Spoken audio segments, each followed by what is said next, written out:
While it's certainly not illegal or even close to being illegal yet to be a Christian in Canada, there are certainly signs that our government considers Christians dangerous and people who are perhaps holding unacceptable views and who shouldn't be allowed to take up room in society. Today on Don't Talk TV, I'm going to take a look at something interesting that has come out of the Emergencies Act Commission that speaks to this.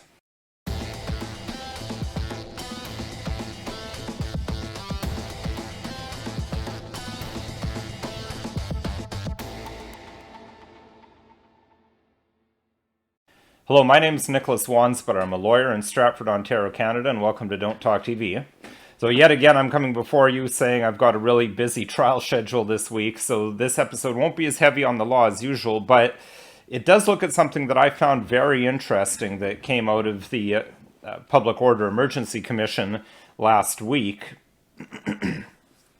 And it suggests a couple of things that I've suspected and observed all along. One, that the COVID-19 lockdowns were about more than just a virus, and that there was one particular group who was targeted more than others, and there was certain coincidental timings to the stay-at-home orders, specifically for Christmas and Easter, and also a look at what our government's views are of Christians and how dangerous they seem to think we are. So what I'm going to look at is something that's actually reported by Blacklock's Reporter. That's a website where I first saw this. It was an email that came out during the commission. This email was from a lady named Erin Kelly, who's the CEO of a company called Advanced Symbolics, which advertises itself as an AI-driven market research firm.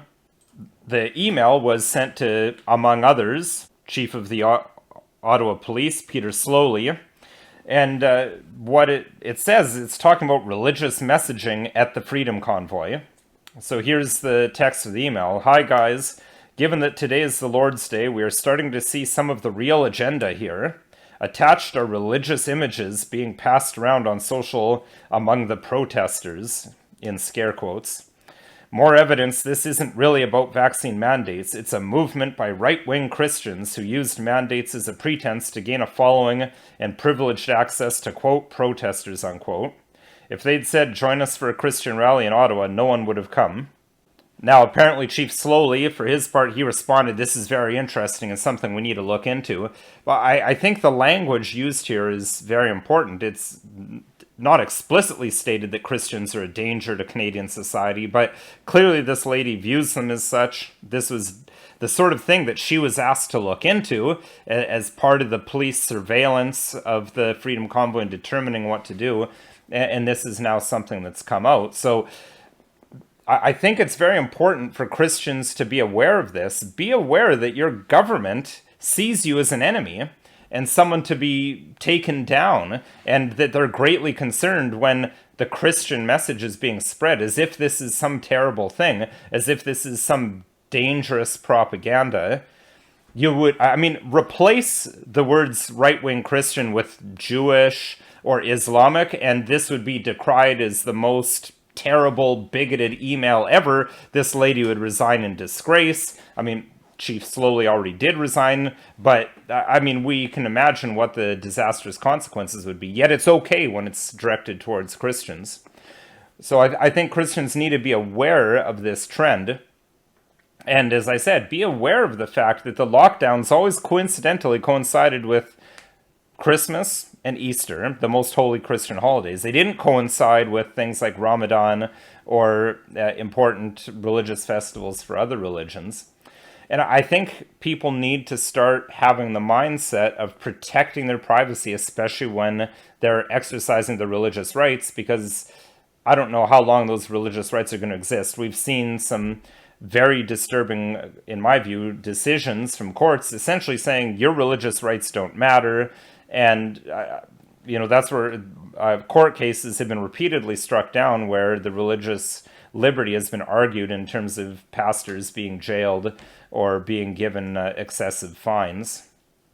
So I I'd refer viewers back to episode 4, way back to episode 4, where I talked about ways to protect your privacy and reasons why you should protect your privacy. A lot of people take the view of well, I shouldn't have to worry about that. Well, right, you shouldn't have to, but as always, Don't Talk TV isn't about the way we would like society to be or the way things should be. We're about the reality on the ground and ways to deal with that. So my view is you should protect your privacy. You should protect the privacy of the people you worship with, and you should protect your church by not giving the state as much free surveillance as they want. So again, check out episode 4.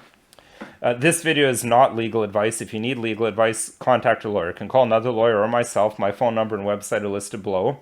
If there's topics you'd like to see me cover, please send an email to the email address listed below or leave a comment in the comments section. And if you found this video at all interesting, helpful, or informative, please consider liking, sharing, subscribing, and following us on social media.